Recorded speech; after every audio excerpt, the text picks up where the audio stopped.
Second invité, Stéphane de Tournai, maître de recherche FNRS à l'ULB Physique Mathématiques et spécialiste des trous noirs. Bonsoir ou bonjour. Alors, j'ai été vous voir dans votre bureau. J'ai cru que je rentrais dans un film, un bureau plein de dossiers, de papiers, des tableaux, plein de formules, avec le programme de tout ce que vous devez trouver dans les années qui viennent. C'est vous ? Le programme de toute une vie. Oui. Non, en fait, j'aime bien essayer de mettre un peu d'ordre dans le chaos. Et donc, en fait, effectivement, quand on est chercheur, Oui. on a souvent, on a tout un tas d'idées, tout un tas de projets, en fait, qui peuvent survenir à des moments parfois un peu incongrus. Et donc, j'aime bien, en fait, essayer de structurer un peu ça. Et donc, effectivement, il y a cette liste de questions que j'aimerais bien aborder dans les... Alors, dans votre bureau, vous êtes aux confins de l'espace-temps, puisque vous traquez les trous noirs. Finalement, les trous noirs, on en a eu la preuve il n'y a pas tellement longtemps, c'était en 2015. Donc, Expliquez-nous. il y a plusieurs jalons en fait dans la découverte des trous noirs. Disons la première découverte indirecte, en fait, elle date des années 70, 80. Donc Indirect. Indirect. D'ailleurs, ce pari célèbre entre Kip Thorne et Stephen Hawking. Stephen Hawking soutenait que c'était pas un trou noir. Kip Thorne soutenait que c'était un trou noir. Ils ont fait un pari. Oui. Stephen Hawking. Et en 2015, qu'est-ce qui se passe ? Alors en 2019, là, ce qui s'est passé, c'est qu'en fait, il y a eu la première photo. Donc la première image directe d'un trou noir qui a été publiée. Voilà cette photo, donc qui a été faite par l'Event Horizon Telescope, donc essentiellement qui a été faite avec un télescope qui avait la taille de la Terre, donc qui a été fait en combinant un réseau de télescopes sur la Terre et qui a permis d'observer cet objet. Alors, expliquez-nous, c'est quoi cette lumière du bas, si j'ose dire ? Ce qu'il faut savoir, donc, qu'est-ce que c'est d'abord cet objet ? Donc, cet objet, c'est un trou noir qui se trouve au centre de la galaxie Messier 87. Donc, combien de millions d'années ? Donc, ça se trouve à 53 millions d'années-lumière. Donc, c'est extrêmement loin. Cet objet est gigantesque. La taille de cet objet, en fait, c'est environ 5 fois la distance entre la Terre et Pluton. Cet objet pèse plusieurs milliards de fois la masse solaire. Donc c'est un objet monstrueux, en fait. Une sorte d'aspirateur cosmique qui aspire tout. Alors effectivement, les trous noirs, ce sont des objets. En fait, ce sont des objets, mais pour être plus précis, les trous noirs, c'est vraiment une région de l'espace-temps. C'est une région de l'espace-temps. Si vous rentrez dans cette région, vous n'en sortirez plus jamais. Vous êtes prisonnier. Enfin, en tout cas, c'est ce qu'on pense classiquement avec la relativité générale. Et donc, cette luminosité du bas, c'est quoi ? Alors, qu'est-ce qu'on voit ? Vous me dites, les trous noirs, ils sont noirs, ils n'émettent pas de lumière. Qu'est-ce qu'on voit ? Ce qu'on voit, en fait, là, c'est la matière qui est autour du trou noir. Donc, en fait, les trous noirs, ils sont très, très discrets. Mais ils se trahissent par leur environnement, soit parce qu'une étoile tourne autour d'eux, par exemple, soit parce qu'il y a beaucoup de matière qui tourne autour d'eux, ce qu'on appelle un disque d'accrétion et qui émet de la lumière.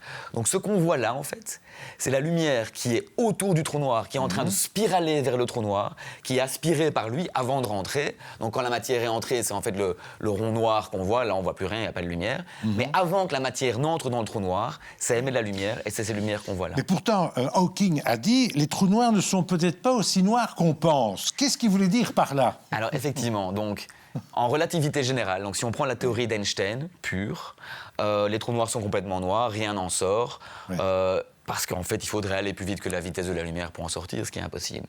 Mais ce que Hawking a montré dans les années, donc fin des années 70-80, c'est que si on combine certains aspects de la mécanique quantique avec la relativité générale d'Einstein, en fait le vide quantique va créer en permanence des particules et des antiparticules, et la présence de l'horizon d'un trou noir, donc ce bord de l'univers visible, va faire que certaines particules vont pouvoir entrer dedans, d'autres vont pouvoir en sortir, et que ça va résulter en un flux net de particules. Donc c'est ce qu'on appelle la radiation de Hawking, qui est une radiation extrêmement ténue. La température de cette radiation, c'est de l'ordre du 10 millionième de Kelvin, donc c'est impossible à détecter. Mais il y a quand même des choses qui sortent. Mais en tout cas, théoriquement, les trous noirs peuvent émettre. Mais on n'a pas encore vu cela.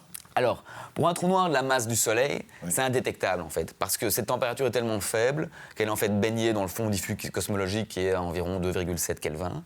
Donc on n'a jamais observé ça, mais il y a énormément d'arguments théoriques en faveur de l'existence de cette radiation de Hawking. Alors, je vais vous proposer 2-3 définitions un peu poétiques que j'ai trouvées des trous noirs. Vous allez me dire quelle est la plus proche, la meilleure. Un trou dans le regard de l'univers, un pont vers un autre monde, un trou de verre dans un trou noir, un passage plié dans les draps du cosmos.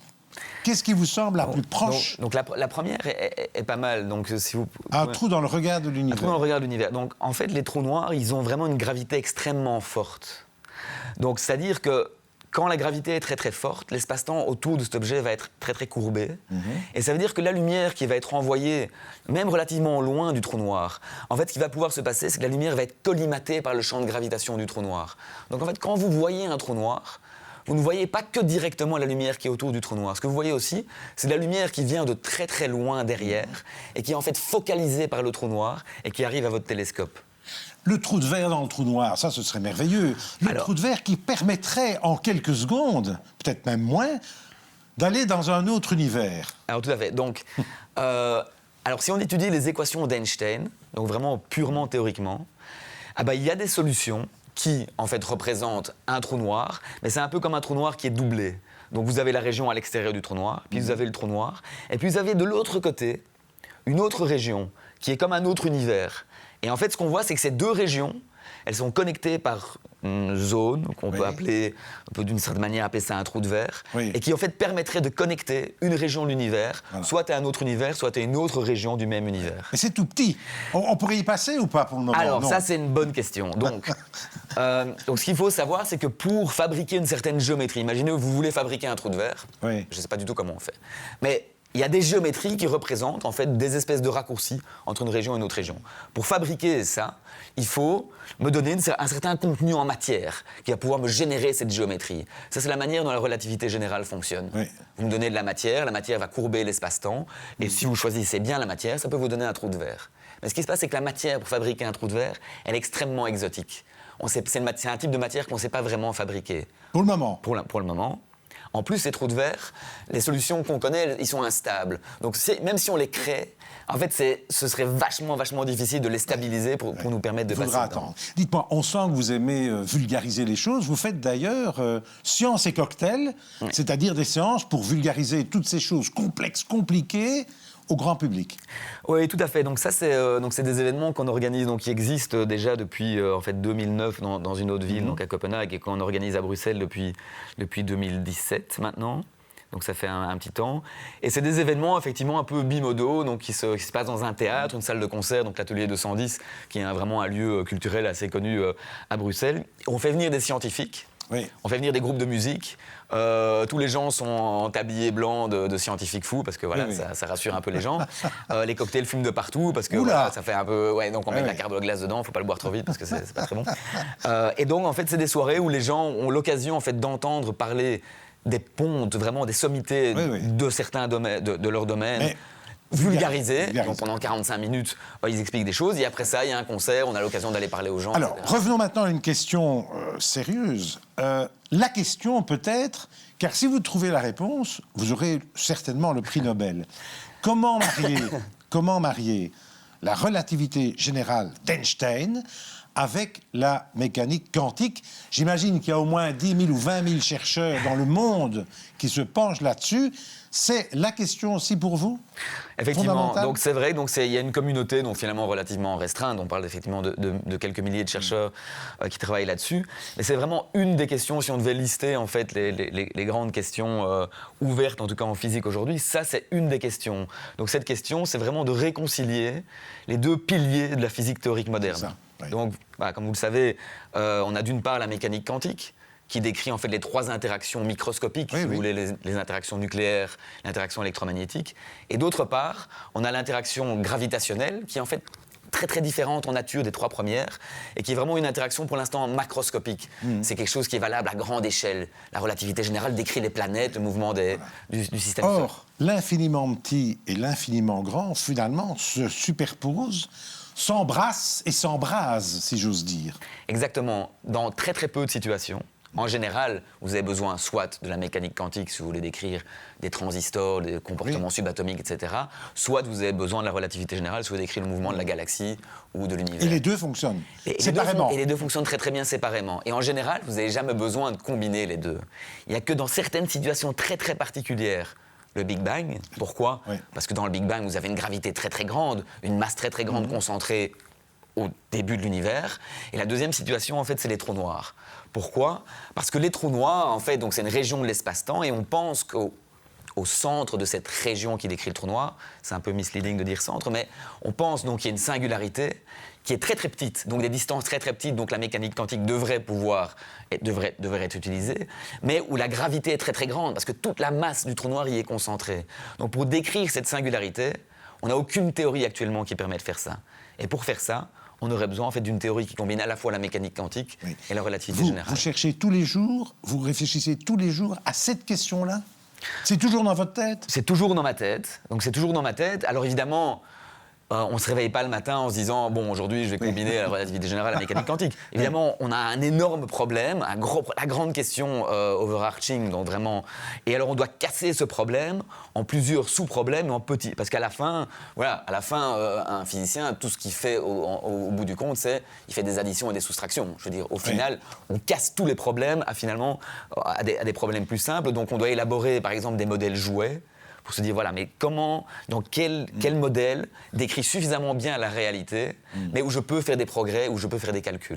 Donc ça, c'est quelque chose qui m'intéresse beaucoup. Avant le Big Bang, il y avait quoi? Probablement que la question est mal posée, parce qu'avant, ça présuppose qu'il y a une ligne du temps qui est régulière. Alors on sait que le temps, maintenant, depuis un certain temps, on sait que depuis la relativité restreinte d'Einstein, on sait que le temps n'est pas absolu, mais relatif. Donc demander ce qu'il y a avant le Big Bang, ça présuppose que le temps a existé jusqu'au Big Bang. Peut-être que même le concept de temps n'est pas défini en fait au moment du Big Bang. Donc, probablement la question n'est pas... On n'est pas encore assez élaboré pour vraiment formuler cette question bien. Être dans le quantique comme vous l'êtes, ça a changé votre quotidien? Alors, ça a changé mon quotidien, mais ça a changé votre quotidien aussi, en fait. Parce que la mécanique quantique, c'est une théorie dont les applications, on est baigné dedans, en fait.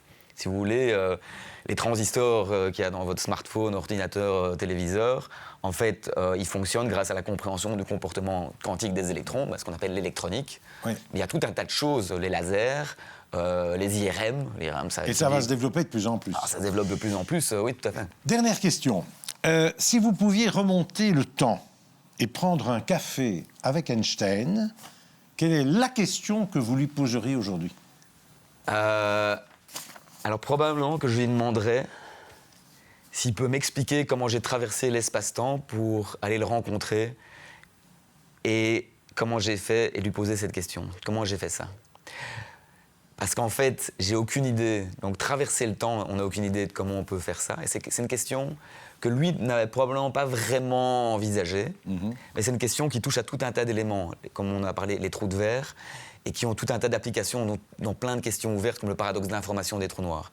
Donc je lui demanderais s'il sait comment j'ai fait pour venir le rencontrer. Merci d'avoir été mon invité. Vous pouvez retrouver toutes ces interviews, toutes ces capsules sur les sites de la Libre, de l'ADH et de Vers l'avenir.